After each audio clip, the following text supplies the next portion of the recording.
Notre-Dame de Paris, elle incarne la France. Notre-Dame hollirt kombaji franci sabu ko adi fof o galle ko ñeñal innirtengal gothique ete ngal ñeñal ko ñeñal gendiyankewal ngal franci herori fawi hen ko e nder Paris o woni kadi ko kanko woni église lambe be gile e niwije kewde église hooreɓe leydi ndi e windiyankoɓe mawɓe hono Victor Hugo en wadde o galle catholique en ko ñimgo gadantewo e ñimgo tarika franci fof o maha ko ngam wondi galle catholique en ɓurɗo mawnude ɓurɗo towde caggal makko goɗɗi mahama ɓuri mo towde kadi ɓuri mo mawnude kono ko kanko adi. Rapidement, d'autres cathédrales ont été plus grandes et plus hautes, mais c'est elle qui a lancé la course au gigantisme.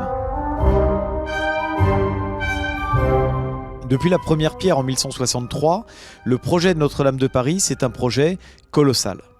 Gile e hayre arane nde fawande e hitande ujunere e temedere capanɗe jeegom e tati holliri wonde eɓɓore Notre-Dame mo Paris ko mawde sanne o galle waɗata ko métre uji temedere e nogas e goho juutendi métre uji capanɗe nayyi jaajendi métre uji capanɗe tati e tati to wendi nder ɗum fof ko ngam hollirde wonde o galle nde huɓere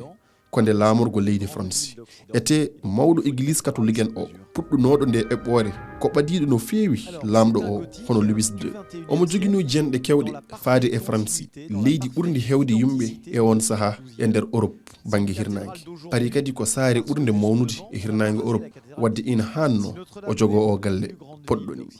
Et donc il lui faut une cathédrale à sa mesure. Alors c'est un gothique du 21e siècle dans la parfaite... ko o ñeñal gothique en mo niwiri nogas e goɓire